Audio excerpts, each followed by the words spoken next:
Hey everyone, this is Andy, and I wanted to share with you the most recent Naked Diner podcast. It's episode 161 with Professor Phil Zuckerman. Professor Phil Zuckerman just wrote a book called What It Means to Be Moral: Why Religion is Not Necessary for Living an Ethical Life. It's a great book. I read it. Professor Zuckerman, myself, and Jack Maturko sit down and really deep dive into this book about secular morality and what the challenges are for secular morality, as well as what are the big problems with having a moral system based on God, or any gods for that matter.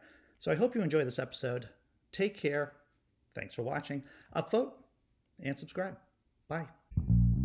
Hello, Professor Zuckerman. Hello. Hello. I like the corncob pipe, sir. Yeah, I nice. just want to say that right now. Okay, I try to do my best. How's it going? Doing good. How about you? I'm okay. All yours, ready to rock.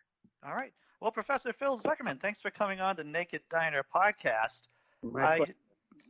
I just read through your book, What It Means to Be Moral: Why Religion is Not Necessary for Living an Ethical Life. A great book, sir. Thank you so much. I appreciate that.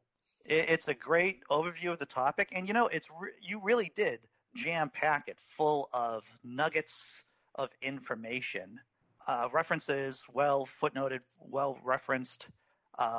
Anyone who's used to read or being in a sociology classroom or a psychology classroom will recognize a few of the studies, like Milgram's obedience study, for an example, that you reference in there. And one of the things I thought was really impressive is that it's not a dry book. It's not dry. It's full of passion. You can tell that you're very passionate about the material. Wow, you keep going. Don't stop. You're making my morning here. Well, I'll just say a couple things to that. One of the impetus for writing the book was that I've often had students ask me about, well, how can you be moral if you don't believe in God, or how can there be morality in a godless universe? And there's a lot of different ways to approach that, right? You've got kind of evolutionary, bioevolutionary approaches to human morality. You've got sociological approaches. You've got psychological approaches. You've got the history of the species. You've got primatology, a lot of research like along the lines of Franz de Waal about baby research. Like, there's just so much, and I never had a single book that I felt comfortable. There's philosophy, right? Obviously a lot of moral philosophy, and I wanted to kind of bring it all together. I wanted to have a single book that I could say to someone, look, here's what's wrong with religious approaches to morality. Here's how it works from a secular viewpoint and from reality. So I'm glad that you felt that it was all over, that I packed a lot in, because I was really trying. And in terms of the passion, something I'm genuinely care about a lot, very much so. Now, you divided up the book into three different parts. The first one is why morality can't be based on God. Yes. Now, that's an interesting view. Tell me more about that, or tell the audience more about that. Sure, I'm happy to unpack that a little bit. What spurred that was, I feel like a lot of people don't really think through what they mean when they talk about we get our morality from God. I mean, I don't think people are, understandably rigorous enough on that front. And the reason I say understandably, because these things aren't necessarily rational or epistemologically sound. But what I was tired of was people always saying, you hear a lot in secular culture, or you hear secular people say, like, well, we can be just as moral as religious people, as if religious morality is a given and it's solid, and we're just simply trying to argue our way to have a place at the table, or we're trying to say we can be just as good. And in fact, it's just the opposite. Morality only works in a godless universe, and it's actually God-based morality that is the problem. And I'll explain it very briefly if I can. So there's Go right ahead. Basically four things I try to lay out. Number one is the most obvious. There's no sound or solid evidence that a God exists. No one can ever define this God clearly, and no one has any solid, sound, evidence, empirical evidence that this God exists. And that's just a given, and we can have that argument forever. But that's really the smallest nub of my argument there.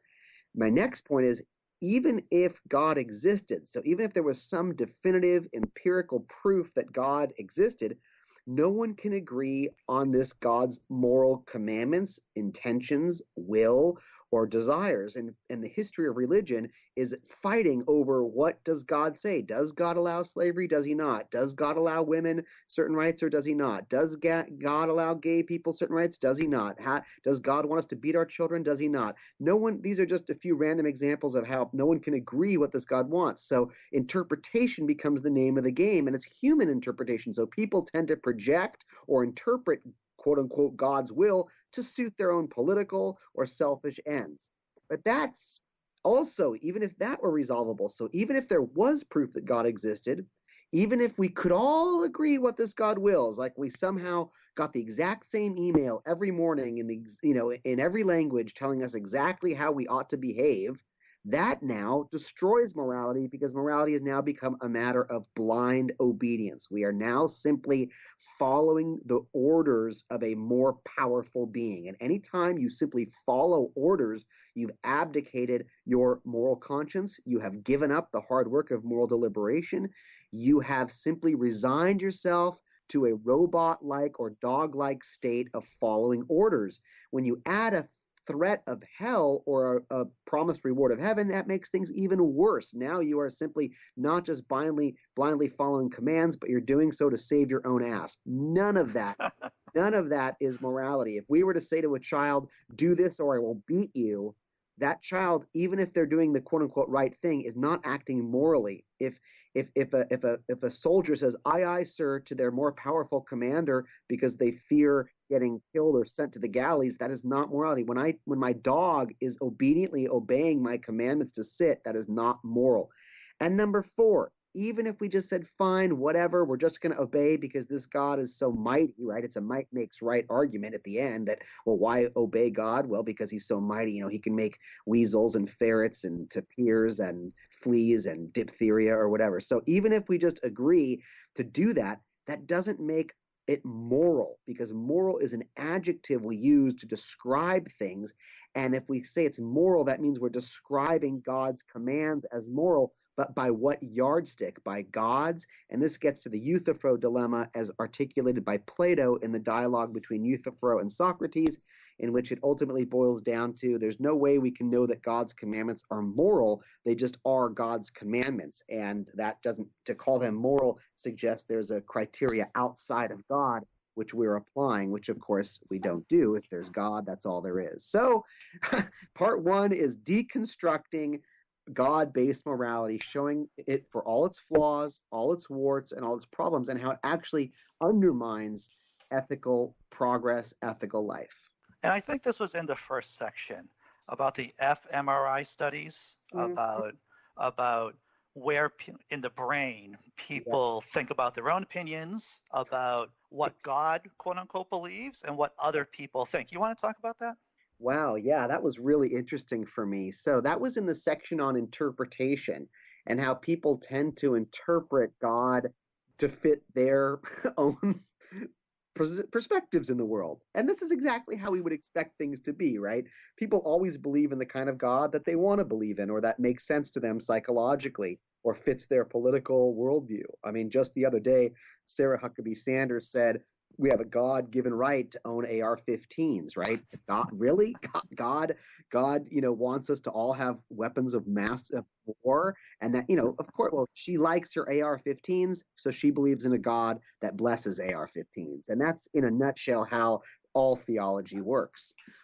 People who hate themselves worship a God that is hateful. People that are afraid of sex worship a God that condemns sex, and and people who are, charitable and loving worship a God that is charitable and loving. It's just one giant projection, as Ludwig Feuerbach said over 150 years ago. Okay, but while I was researching this, I found that neuroscientists, social psychologists, and everybody in between have actually studied how this plays out. And that 1 or 2 studies I found where they looked at what parts of the brain are activated or light up or are stimulated when people think about what God wills and their own opinions about certain political issues. And what they found was it's in the very same parts of the brain. So these things physiologically map onto each other. It's not just a correlation that we say, oh, well, it looks like, conservatives worship this kind of God, but actually you can see that relationship playing out neurologically. I thought that was fascinating. I'm so glad you caught that, because I did too. And in fact, what they did, if I can go in a little bit more, I can't remember the details, but they did certain studies where they asked people, what their opinions are on certain social issues, whether it be abortion or doctor-assisted suicide or whatnot. And what they found was that, let me see if I can get this straight. Okay, then they had them read counter arguments to their own opinion. And when their own opinion shifted a little bit on that issue, then they later also felt that God felt a little bit different about that issue as well, but not other people. So it had to do with kind of people's perceptions of what others think, which didn't affect their own opinions, but how God might feel about it seemed to map on very closely with their own views of the world. And like I said, that was visible on the brain scans as well. Fascinating stuff. Yeah. So the second part of your book, it's the fundamentals of secular morality. You want to talk about that? You bet. So one of the things I found, I'm a sociologist by training. I'm not a moral philosopher. As a sociologist, I spend a lot of time observing people, interviewing them, hanging out with them. And what I noticed about secular people is, unlike religious people, secular people don't have a quick, ready answer when they're confronted on what their morality consists of. Religious people, if you ask, a Jewish person who's religious, where their morality is, they can say, well, it comes from the Torah, it comes from the Talmud, it comes from the teachings of this rabbi. I follow these mitzvot, these commandments. If you ask a Christian and say, well, where do you get your morality? They'll say, well, the Ten Commandments, the Beatitudes, Jesus's teachings, the New Testament, the Bible. I mean, they have this kind of like notion that there are these precepts and virtues and values right there in writing in their holy scriptures. A Muslim will say, oh, the 5 pillars of Islam, and they'll bust it out like, well, Muhammad's teachings in the hadith or whatnot. And even though they don't actually maybe even know those things or follow them, they have a sense that they exist, and they can sort of say, well, that's where I get my morality. But when you ask non-religious people, well, where do you get your morality, or what does your morality consist of? They're often tongue-tied. It's like, well, what does one say? I don't know. And they find themselves having to think on the spot, like, well, I just try to be a good person. But that's pretty vague. It's pretty mealy-mouthed. And so what I have found, though, is that when I interview secular people, when I interview atheists, agnostics, humanists, or people that are just indifferent to religion, right, living their lives, who had the unfortunate luck to have to be interviewed by me, what I find is that in telling their stories, in telling their experiences, in talking about their opinions, in articulating life stories and life experiences, they very much live by certain precepts and principles and values and virtues that I think are quite strong and abundant in secular life. They're just not aware of it, but it comes out. And so I've been taking notes. I've been recording those interviews. And I would say there are about 7, I call them the secular 7. These are sort of key virtues that most secular people live by. It's not that we're the only people to manifest these virtues. Religious people do, but we tend to manifest these in abundance. And I actually have a lot of social psychological evidence to show that they are, in fact, stronger on average among secular people than God believers. And very quickly, those virtues include free thinking, living in reality, here and nowness, meaning knowing that this is all there is and we live in the here and now, acceptance of existential mystery, scientific empiricism, cosmopolitanism, and empathy and compassion. And all of these in different ways relate to living a moral life. And I'm happy to break that out a little bit. But these are some of the main ways in which we navigate ethical dilemmas and how we treat people well and get through life as best as kindly as we can. So I didn't want to just deconstruct God-based reality. I wanted to talk about in part 2, well, where does secular morality come from? What are the 7 secular virtues? So I talk about the secular sources of morality, going back from, bioevolutionary processes to our brain chemistry, to being raised between the ages of 0 and 2 by a caring person, to experiences, to internalizing our culture's norms. I go through psychological, philosophical, evolutionary, and sociological sources of morality as well. Cosmopolitanism. Explain that for a little bit. Now, is that pretty much a counterpoint to tribalism? You bet. It's the exact opposite. So cosmopolitanism, in a nutshell, it means different things to different people, as these words often do. But my understanding of it, as it's best articulated by various philosophers and even political scientists, is that cosmopolitan is the view that we are indeed one human family on this planet. That at the end of the day, all divisions are constructs, be they division, national division, Canadians and Americans are different, Mexicans are different. No, they're not. Religious differences, linguistic differences, all these differences, they exist, they are real in their consequences.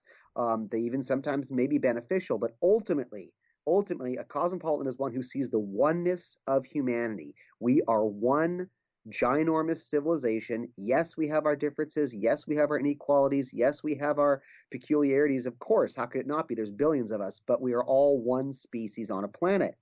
And that is something that what you will find, and I mentioned the social psychological studies, you will actually find research speaking to the fact that the more religious a person is, the more tribalistic they are, the more nationalistic they are, the more ethnocentric they are, the more racist they are.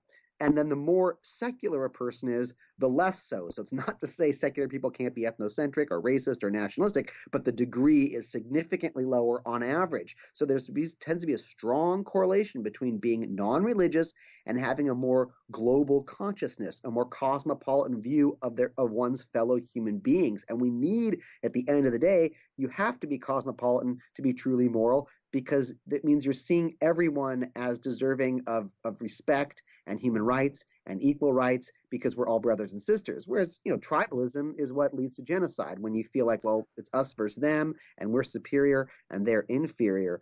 In fact, what you'll see in some of the social psychological studies is that it's like these things, it's like both religions and Darwinian evolution tell a similar story, right? Almost all religions say, well, we're all brothers and sisters, we're all the children of God, right? Judaism teaches that God created us all. Christianity teaches us that. Islam teaches that. We're all one. We all stem from the same source, so we're all brothers and sisters. Well, Darwinian evolution tells that as well. It says we all evolved from the same primate ancestors, so we're all brothers and sisters. And what's interesting is there's empirical data for Darwin's theory of evolution. There's no empirical data for the religious version, and in the real world, the religious people are not as cosmopolitan in their thinking, in their politics, in their orientations, in their psychologies as secular people. So that's what I was trying to unpack with that one. Sure. I have to ask you, do you think that there's an instinct for morality? Absolutely. It's not totally reducible to instinct. Very little is, but it's a huge part of it.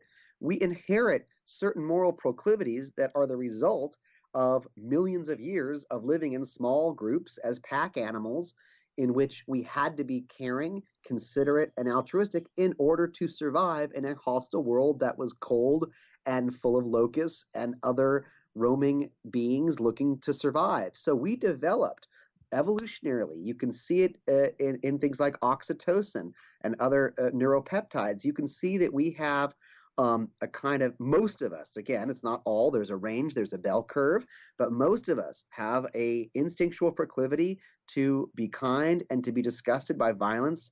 For example, we see it in the baby studies that are carried out at the Yale labs under Paul Bloom and his wife Karen Wynn, where they're studying pre-verbal infants. These are babies 5 months old, 6 months old, who can't speak or only know a few words, and they time and time again show that babies are horrified, disgusted by, and hate violence and meanness and uncooperativeness, and are drawn to or are attracted to kindness and helpfulness.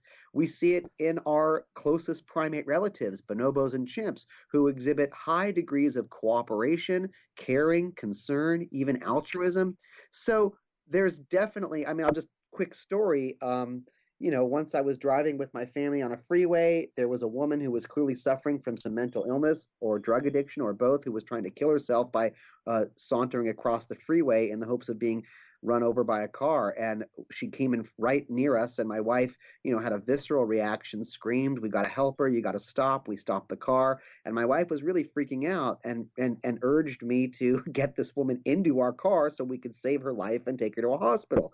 That was an instantaneous response on my wife's part. She was not contemplating in some utilitarian manner. She's never read Immanuel Kant. She's never read Aristotle. This is not some kind of thought through moral conclusion that she came to. It was a split second, visceral, instinctual horror at the thought of another human being destroying herself in front of our very eyes.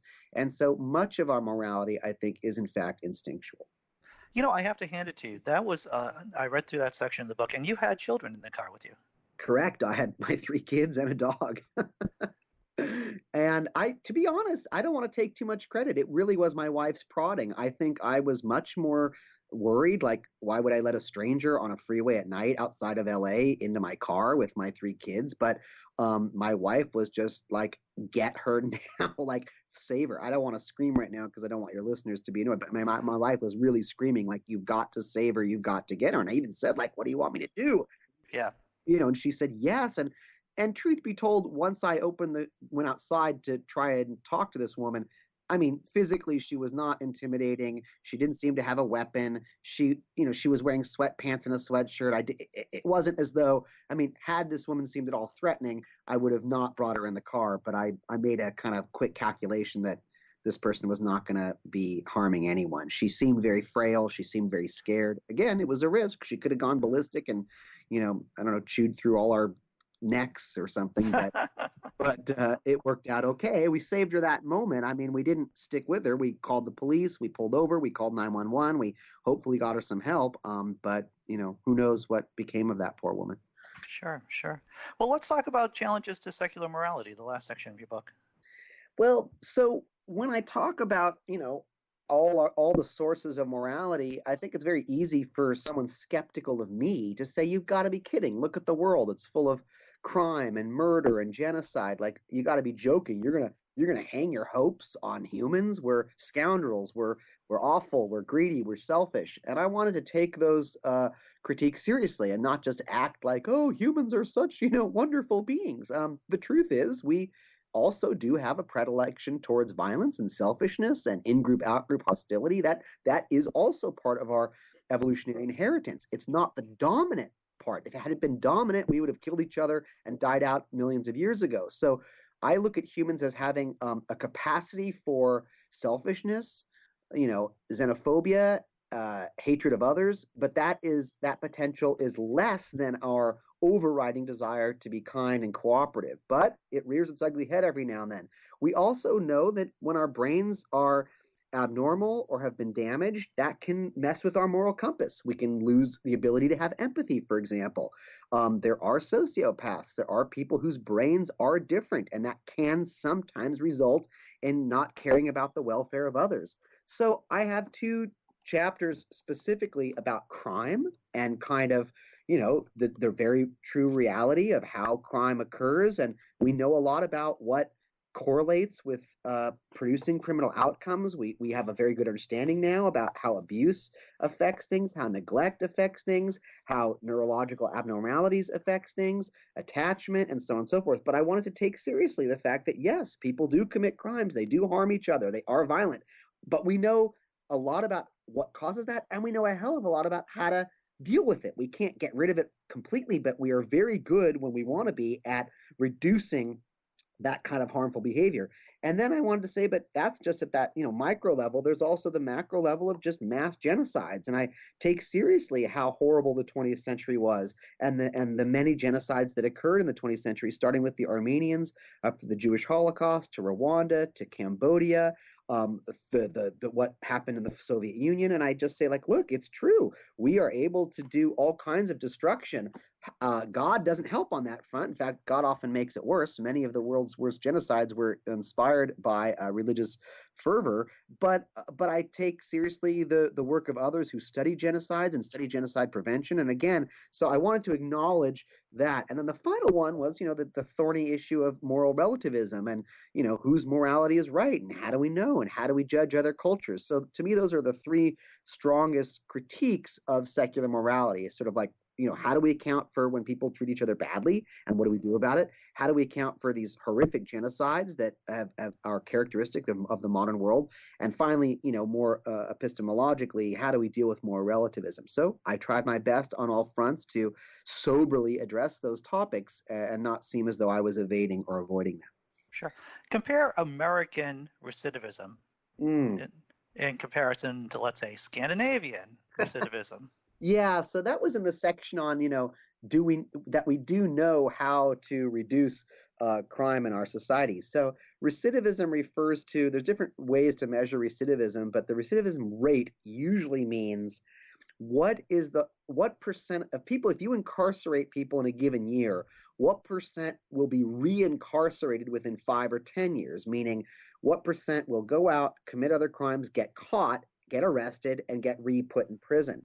And what I found is, when someone does something horrible, you have two approaches, right? You can punish, you can enact revenge, or you can try to rehabilitate. And revenge is very appealing. When someone does I've had friends who have been murdered. I talk about them. I know people who have been the victims of horrible, horrible, violent crimes. The first reaction, of course, is you just want the perpetrator to suffer. You want to torture them. You want to, you're full of rage and anger, and you want them to suffer. You don't want them to get counseling and therapy and art class and gardening, and you don't want them to feel better about themselves. But what certain societies have done is some go the revenge route. Some are like, well, if you commit a crime, we're going to make you pay. We're going to stick you in a cage with other angry, harmful people, and we're going to dehumanize you and degrade you because that's what you deserve. And others say, well, you've done this horrible thing, but now it's our job. Our job is public safety. We're not the Department of Revenge. We're the Department of Public Safety. So we want you to feel better about yourself so you don't go out and do more crimes. So we're going to give you counseling, therapy, drug therapy if you need it. We're going to give you skills. We're going to teach you. We're going to make you feel better about yourselves. Doesn't seem right, but that's our job. Well, what do they find? Those societies, like the United States, that enact revenge policies, we turn out criminals who are angrier and more vicious when they get out of prison than when they went in. So we have a recidivism rate that's over 70%. That means over 70% of the people we incarcerate are reincarcerated. That is a ridiculously horrible system of public safety. In Scandinavia, for example, in Norway, they have a recidivism rate of 20%, meaning of the people that get out, only 20% return. So they're clearly doing something right. They are treating their criminals in a way that reduces crime overall in society. And so that was one example I tried to show where we do know how to reduce violence in society. We do know how to deal with criminals. The question is whether we want to or not. And I would say that, interestingly enough, the more religious the country, the harsher and more revenge-like is their penal system, and the more secular the country, the more humane is their penal system. And that's, I think, again, something for people to take note of. Sure. In a broader view, here's my question about morality. Is morality like spelling in a way? In other words, if I get enough people to spell cat with a K, then guess what? It's now the way to spell cat. If enough people within any one system, or if there's a magical tipping point that people say this one thing is moral, does that make it moral? Well, those are two very different. That's a little bit of a tautology, because when you say does that make it moral, you're implying that there is some objective morality out there. So okay, sure. Like this is called social constructionism. Like, what's a drug? Well, at the end of the day, a drug is whatever enough people say is a drug. What is a family? At the end of the day, a family is what enough people believe and say is a family. So yes, moral is a descriptor. It's an adjective, right? If I say someone is what a moral person, or that was a very moral act you did, or that was a very moral, very moral experience or something, or that was a very moral deed. it's an adjective, right?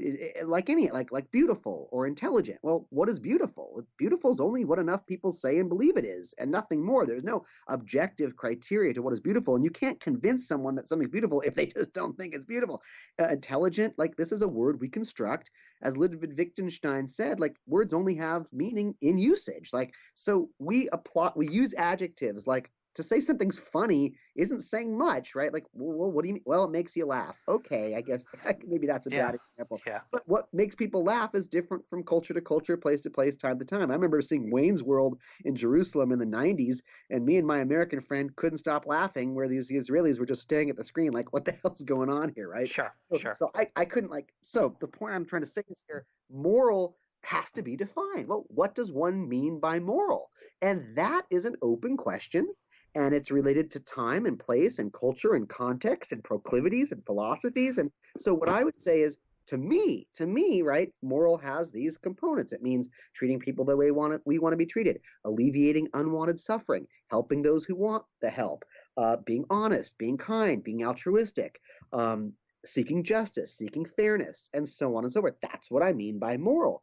Now, at the end of the day, yeah, it is a social construction. It is what enough people say it is. So if people line up at In-N-Out or McDonald's or Burger King to just eat beef, and they see that as not, they don't see anything immoral about slaughtering chickens and cows to eat, they don't see it as moral. And all I can do is try to tell them why I think it is immoral. But that now is the work of ethical debate and moral debate. And maybe in 200 years, enough people, like you said, a critical mass of people will see eating animals as immoral, but they certainly don't right now in Southern California. So, but they do think slavery is immoral. White people do, or most, I would hope. But, 100 and 200 years ago, most white people in the South didn't. So, yeah, what is moral changes from time to time, place to place. How could it be otherwise? We are the determiners of morality, us humans, right? Rocks don't declare morality. Trees don't declare morality. We do. And so it's ultimately a conversation that we have amongst ourselves. And there's many areas that we disagree on, and there's some where there's uniformity. But at the end of the day, what makes something moral is whatever we decide is moral. I want to pivot a little bit. Tell me about your family connection to the Sudetenland. Oh, okay, you bet. Go Sudetenland. I never hear that word much. My grandparents on my mom's side, so my grandma and grandpa were both from the Sudetenland. They were from a town they called it Teplitz. Now I think it's pronounced Teplitz. That was when they were born. It was part of the Austro-Hungarian Empire. It wasn't called Czechoslovakia or Czech Republic. My grandma's brother lived there. He fled during World War II because of to escape the Holocaust, but went back and raised his children there. So my mom and mom's four first cousins grew up in the Czech. It then became after the Austro-Hungarian Empire. After World War II, it became Czechoslovakia. Then after the 90s, it became the Czech Republic. So yeah, that's where my whole side of my mom's family came from. Many were exterminated in the Holocaust, although many survived. My dad's has similar on my dad's side, but they were from Poland. So yeah, I've been to the Czech Republic. I've been to the Sudetenland. All four cousins, though, now have moved out. One's in Denmark, three are in Germany, I believe. So, but we have those roots there, and my great grandparents and beyond tombstones are still buried there in the Sudetenland. Regular listeners of the Naked Diner podcast know I have a fixation with World War II, and the Sudetenland was an area that Germany demanded just before the shooting. I think it was in 1938 or so, and which started the Munich crisis, in which major powers, France, England, basically gave that section of the country that they did not possess to Nazi Germany. It's one of the tragedies of history. It was tricky. Absolutely. It was tricky too because the population there were ethnic Germans in that region who spoke German, And then, of course, you had ethnic Czechs who spoke Czech, and there were some differences. So my grandparents actually spoke German, not Czech. The Jews as well tended to speak German. So yeah, there was, I think, a massive expulsion as well at some point of ethnic Germans, if I recall. But yeah, crazy shit, man. On the other So, hand, though, it and that region ended up being one of Reconstruction's greatest successes with the Velvet Divorce and all. Indeed. Yeah. Yeah, for sure. what brought you to sociology? That's a good one. I'm not really sure. Basically, I started with junior college. I was living in LA. I was, pursuing an acting career, and I was taking classes at the junior college. And I took a social class and loved it. I took another social class and loved it. I eventually realized I was more passionate about my scholarship than trying to get a part on, 30 something. So I transferred to the University of Oregon, and I just kept taking social classes. I was interested in race and class and gender and social movements and socialism and capitalism and sexuality and religion, like all these things. I was more interested in that kind of the contemporary world. And so I just ended up taking social class after social class. And one day I met with a counselor when I was a junior, and she said, "Well, you haven't declared a major." And I said, "Oh." And she said, "Let's look at what you've taken." And she's like, "Well, you're clearly a social major." Um, I was always compelled by the notion that we are strongly shaped by our social environment, not completely, but very heavily so. I was always intrigued by, or not intrigued by, but I had a desire to see the world improve, and I felt like of all majors, sociology cared about social justice and wanting to make the world a better place. Not that medieval French literature doesn't care about social justice, but I just didn't see how majoring in medieval French literature was going to solve any social issues. So yeah, and over the years, I've gotten much more interested in psychology and philosophy, and now I'm reading a lot of history. But for a good 20 years or so, sociology has been my academic home. I see that you're going to be going on sabbatical pretty soon. I am slated for a sabbatical this spring. I'm looking forward to that. Yeah, Do you have any big plans? lots of yoga. It's the only thing that helps my back. I don't say namaste. I hate that, but I do find the health benefits of yoga really, really strong. Normally, we go and live abroad. The last two sabbaticals I had, my family lived in Denmark, so lived in Denmark for 2 different years. But now my two daughters are in college, and my son is going to be starting high school, and it's just not the right time to go abroad. My wife's got a new job, so I think I'm going to stick around, maybe take some small trips here and there, maybe start working on a new project. Very cool. So, Professor Phil Zuckerman, we're heading towards the end of our time. One of the last questions we'd like to ask our guests is there a question you wanted us to ask you that we didn't? Is there a topic you wanted to speak of or speak about, but we haven't got to it? Now, we're not talking about plugs or where people can find you online, but in terms of a subject or an issue, is there something you want to talk about? Well, I guess the thing that I would like to just say is that, my book is also meant to be kind of a full frontal attack on what I see right now in Trump's America. In other words, part of the impetus was not just to answer, well, where does one get their morals without God, but to call attention to the fact that those in our society today who claim the moral high ground, who claim the breastplate of righteousness, the Betsy DeVosses, the William Barrs, the Mike Huckabees, the Kenneth Kavanaughs, the people in the Ben Carsons, the people in Trump's cabinet today, and the people he's putting on the Supreme Court who consistently insist that it's their God belief that makes them moral, that it's their God belief that makes them, the true moral leaders, are full of shit, that they're creating suffering, they are creating policies that are destructive, that are going to destroy planet Earth, that are destructive to women's rights, to gay rights, to animal rights, to human rights. And I really wanted to call out that in our own country today, we can see how these religious pundits and politicians are doing tremendous damage. And they don't represent all religion. They don't represent all Christians or Catholics. Most Christians, Catholics, Jews, and Muslims are moral people who don't like suffering, who don't like AR-15s, who don't like global warming, but they're not in power. It's these evangelical Christians who are running the country right now, and they're doing terrible damage. And I just had to get that off my chest. Well You can said. sing that. Yeah. Yeah, you can sing that song all day long, Professor, and that's fine. All right, sounds good. So what do you think about people who compare socialism in Venezuela and socialism in, let's say, Norway?